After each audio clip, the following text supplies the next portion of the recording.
Venus and Company, how can I help you? Hello, there is something I would like to ask you. Sure, that's what I'm here for. Oh, I'm Mrs. Thumb, and I really love shopping online on your site. But how do I know how many things I have purchased? All of the products that you purchase are in your shopping basket. You can view your basket at any time by clicking on it. Fine. When you are ready to buy, you proceed to the checkout. Is it safe to use my credit card? Sure. When you decide to place an order, you sign in using a secure server. Okay. Are there any special offers? At the top of the home page, there is an icon, Deals of the Week. Click on it, and you can view all our hot deals. Okay. I've got a query about one of your products. A pink top, size 24, code number 203. Pink top size 24. Let me check availability. I am sorry, but this item is not available. Oh, what a pity. Well, is the red miniskirt, code number 311, available? Still size 24. Sure. Still size 24. Not available either. But at our warehouse, we have a wide variety of blouses and trousers on offer. Interesting. Okay, so let me take a note of that. Blouses, trousers, and a pink top. No, the pink top is not available, Mrs. Thumb. Oh, yes, sure. Blouses, trousers, and red skirt. Oh, my husband is going to love it. No. You are very helpful. Thank you so much. Good morning. That's what I'm here for.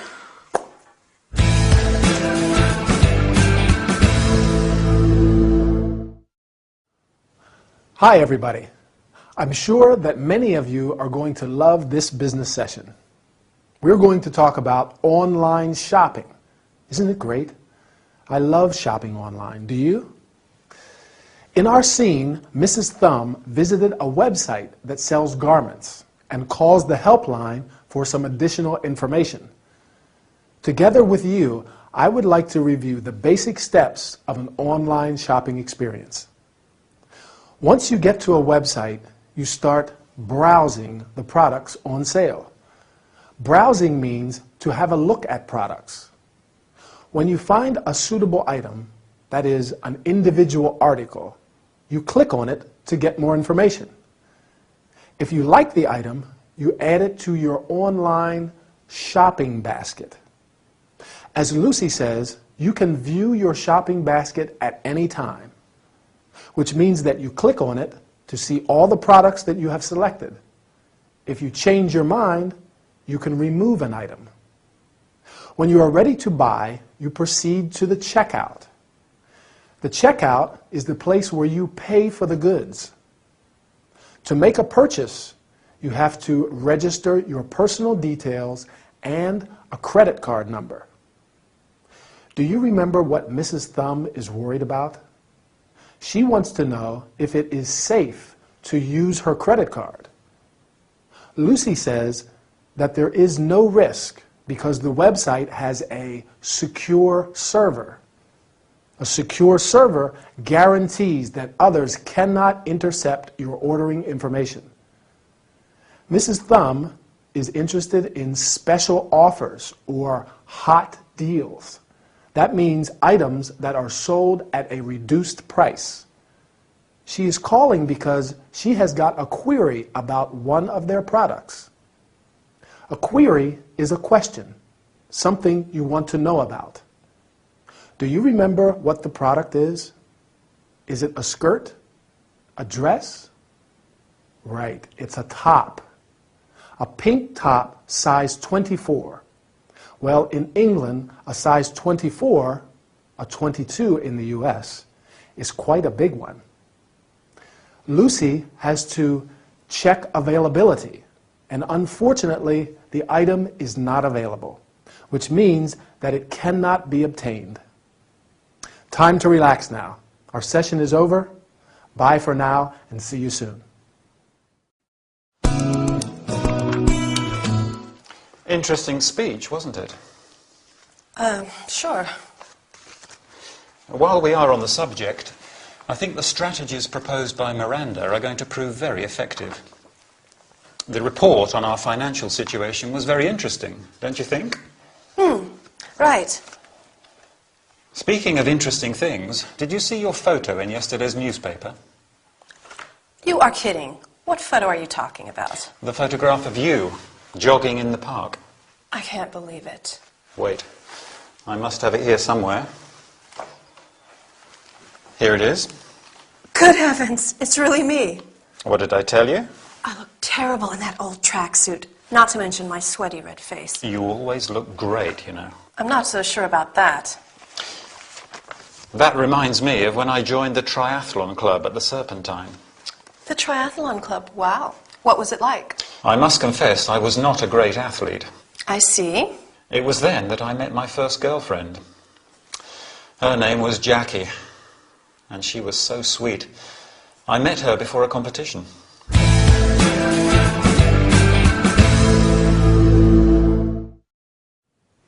Hi, are you ready for a new business workout? I hope so. Today, we're going to talk about holding a conversation. You are going to learn how to start a conversation, change the subject, show interest, and express surprise. Al and Linda are talking after a meeting. Al wants to start a conversation with Linda, and he says, "Interesting speech, wasn't it?"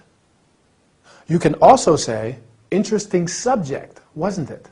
Or, "Interesting proposal, wasn't it?" And so on. Do you think that Al is good at keeping the conversation going? I think so. In fact, he skillfully changes the subject when he realizes that Linda is not interested in talking about the meeting. There are many useful sentences to change the subject in a conversation. Speaking of interesting things, while we are on the subject, or that reminds me of when I joined the triathlon club, for example. When someone is speaking, it is important to show interest. Here are some useful expressions. Sure. Right. I see. What was it like? That means, how was it? Can you tell me more about it? Can you remember what Al saw in the newspaper? Yes, a photo of Linda jogging in the park. When Linda sees the photo, she is very surprised. In this and in other situations, there are a number of expressions and exclamations that you can use. You are kidding. That means, I am really surprised. I can't believe it. Good heavens! Used to show how surprised or how shocked you are. That's strange. Or, oh my. My, oh my, our time is over.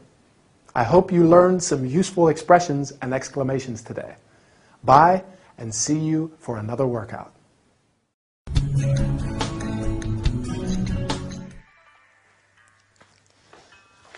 This way, Mrs. Knight. Ready for a regenerating beauty treatment? Yes, I'm coming. Is something wrong? No. Yes, there's something very wrong. May I ask what the problem is? First, the towel you gave me is rough. The one you gave me last time was much softer. I am sorry to hear that. Plus, these bath slippers are very uncomfortable. I see. Lastly, this bathrobe is too small. You see?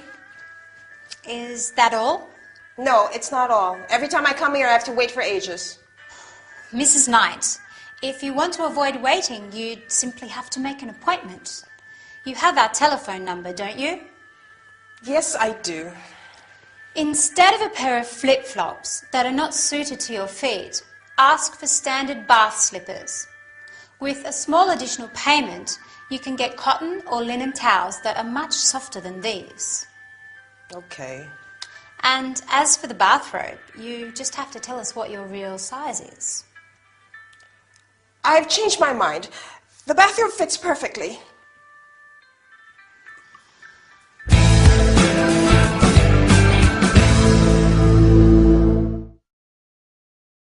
Hi everybody. Ready for a new health and body care session?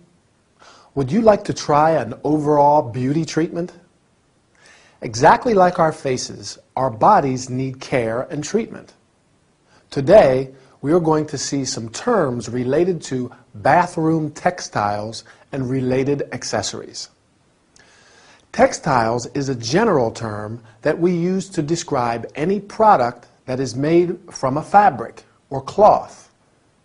Mrs. Knight is not happy, and Chloe needs a lot of patience to deal with her. Do you remember what the first thing is Mrs. Knight complains about? The towel, right. A towel is a piece of absorbent cloth you use when you are wet. There are many types of towels, including a beach towel, which you use for lying on in the sun. A bath towel, which you use after a shower, and a hand towel, which you use for drying your hands. Mrs. Knight says that her bath slippers are very uncomfortable. Bath slippers are shoes that you use in the bathroom and in similar places. Many people wear flip-flops during the summer. Flip-flops are a type of open shoe with a V-shaped strap, often made of rubber. As Chloe points out, Mrs. Knight chose a pair of flip-flops that are not suited to her feet. The lady complains because she always has to wait for ages. Chloe says that if she wants to avoid waiting, she should make an appointment. With a small additional payment, that is, a small sum, Mrs. Knight can have cotton and linen towels. Bathroom textiles can be made of different materials, including cotton, silk, linen, and synthetic fibers. What is the problem with her bathrobe? Right, it's too small. A bathrobe is a garment, like a coat, that you usually wear before and after a bath. The bathrobe is too small because Mrs. Knight did not give her real size. For example, you say, "What size are you?" Or, "What size do you have or do you wear?" I wear, or I have, a size 38. Anyway, our time is over. I hope you enjoyed this session. Bye for now. What seems to be the problem, John? I don't know how to say it. Do you like shopping? Shopping? Not much. I prefer staying at home watching TV. Lucky you. My problem is that I'm obsessed with shopping. I see. Whenever I feel alone or depressed, I go out and I cannot resist the urge to purchase something. Okay. My wardrobe is full of clothes I never wear. Some of them still have the price tag attached. Maybe we could exchange wardrobes. My friends say I'm crazy. Maybe they're right. My credit card is up to the limit. What can I do, Dr. Fraser? Ray? We can work this problem out. I hope so. There are many kinds of addictive behaviors. You could be defined as a shopaholic. A shopaholic? Yes. A shopaholic is one who suffers from compulsive shopping addiction. I understand. Let me give you a few suggestions. Okay. First, pay your purchases in cash. and leave your credit cards at home. I understand.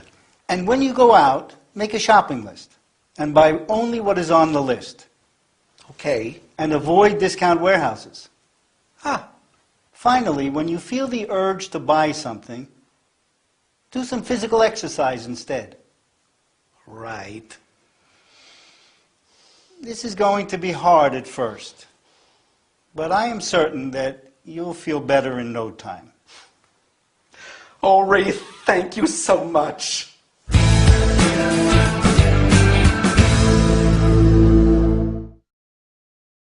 Hi, good to see you. Are you okay? I hope so. In this health and body care session, we're going to talk about different kinds of addictive behavior and how to deal with them. You will also learn some terms and verbs related to shopping. So let's get started. Do you know the word shopaholic? A shopaholic is someone who is addicted to shopping. This is Mr. Little's problem and why he's asking Dr. Fraser for help. Whenever Mr. Little feels alone or depressed, he cannot resist the urge to buy something. The urge is a strong desire, especially one which is difficult to control.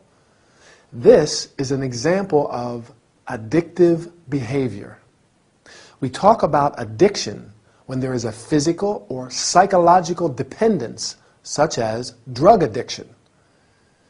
As we said, Mr. Little suffers from compulsive shopping addiction. I'm afraid I know a lot of people who suffer from the same addiction. Mr. Little's wardrobe, a cupboard for storing clothes, is full of clothes he never wears, and some still have the price tag attached. The price tag is a piece of paper with the item's price. As a consequence, his credit card is up to the limit. This means that he spent more money than he has. He must feel really bad, don't you think so? Luckily, Ray gives him some suggestions. Can you remember the first one? Right. Pay for all your purchases in cash. Cash is money in the form of coins and notes. Then he says, leave your credit cards at home. That is, don't take your credit cards with you. Mr. Little has to make a shopping list and only buy what's on the list and avoid discount warehouses. Can you guess what a discount warehouse is? A small shop? I don't think so. Exactly. A discount warehouse is a large shop which sells goods at reduced prices. A difficult place for a shopaholic to avoid. Finally, when Mr. Little feels the urge to buy something, he should do some physical exercise, like jogging or cycling. I have to go now. I feel the urge to buy something, but I will do some jogging instead, right? Want to come with me? We'll keep practicing.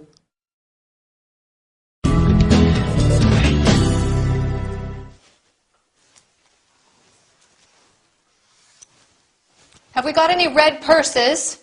No, we haven't. Black hats? Yes, 2 black hats. Okay. Black high-heeled shoes? Black high-heeled shoes. Sarah? Yes. Yes, what? How many pairs have we got? 1 pair, size 9. Right. We need smaller sizes. What about scarves? White scarves? Good afternoon. Good afternoon, madam. Can I help you? Oh, no, thank you, dear. I'm just looking for now. All right. Well, if you need anything, don't hesitate to ask. We do have things which are not on display, so if you can't find what you're looking for, then... Thank you. Heavens, what was that? 1 white scarf. Excuse me one moment. What do you think you're doing?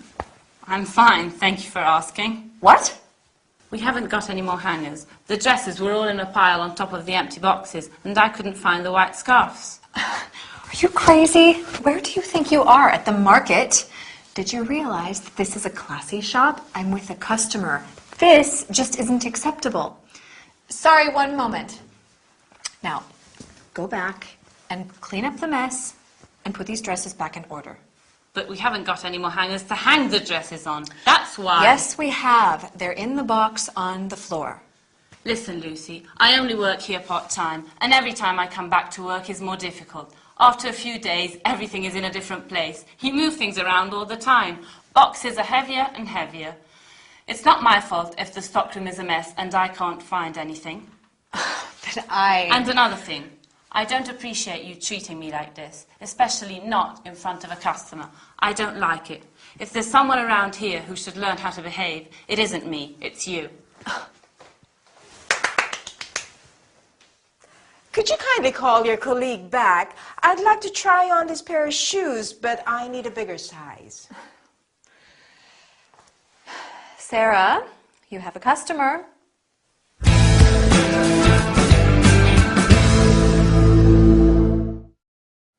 Hi, ready for a training session? Great. Let's get started. First, we'll go over some useful phrases to use in a shop, whether you're a shop assistant like Lucy or a customer. Then we can go over some items of clothing and other things we find in clothes shops. So, let's say you're a shop assistant and a customer walks in. You can greet them and say, "Can I help you?" Often people just want to look around first and see if anything interests them. In that case, they say, "I'm just looking, thanks." Then you can reply, "If you need anything, don't hesitate to ask," so that they feel free to ask you for help if they need it. Because sometimes there are things that aren't on display in the shop, but they could be in the stockroom. Now, before the customer walks into the shop, Lucy and Sarah are taking the inventory. And Sarah has trouble finding things in the stockroom because she only works part-time. That means she isn't there every day. And Lucy, who works full-time, moves things around, so they're always in a different place.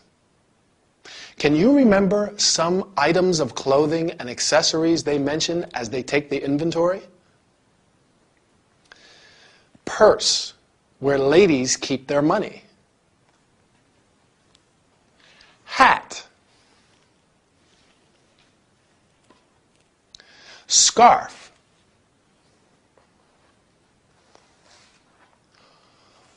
One scarf, but two scarves. What else?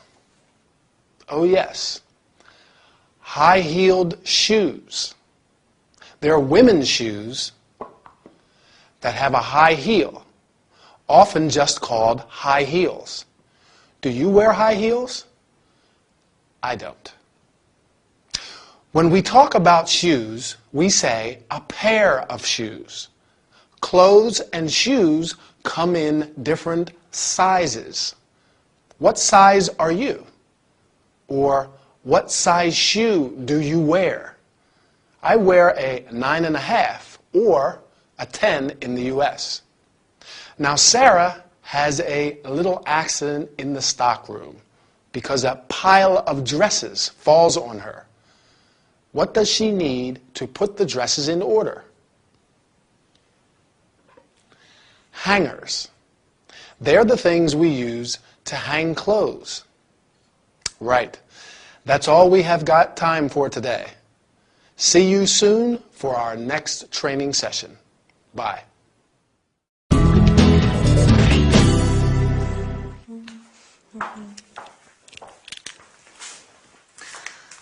Good afternoon, Mrs. Knight. How can I help you? Yes, I want to return this pair of trousers. What's the matter with them? Well, the zip is broken. No, the size is wrong. I see. I apologize for the inconvenience. When did you buy them? A couple of days ago. May I see the receipt? The receipt? Sure.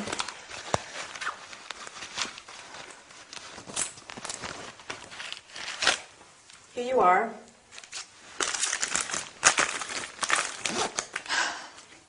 All right.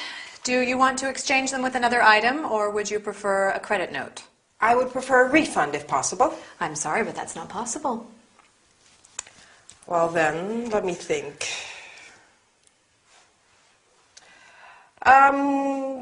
What if I exchange it for that pretty belt over there, the one with the shells? I'm afraid there is a price difference. You mean that belt is more expensive than these trousers? Exactly. You have to pay an extra 20 pounds. Oh my. We do have a lot of nice tops on offer. Okay, let me see.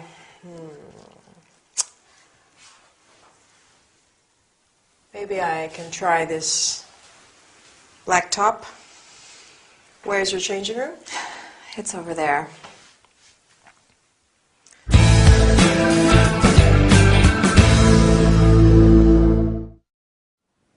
Hi, everybody. Good, I'm not late. I went shopping and there was a lot of traffic. By the way, today we are going to talk about shopping and how to deal with problems. We're going to learn how to greet a client and offer help, apologize, ask for information about a returned item, offer a solution.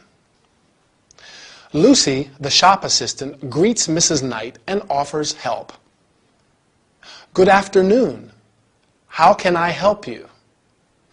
You can also say, can I help you? Or, can I be of assistance? Mrs. Knight says, I want to return these trousers. To return means to give something back. When a client returns an item, that is, an individual article, you have to ask what the problem is. What's the matter with it? Or with them? Or, what's wrong with it? Do you remember what's wrong with the pair of trousers Mrs. Knight wants to return? I'll help you. First, she says that the zip is broken. And then, right, that they are the wrong size. You must then say that you are sorry.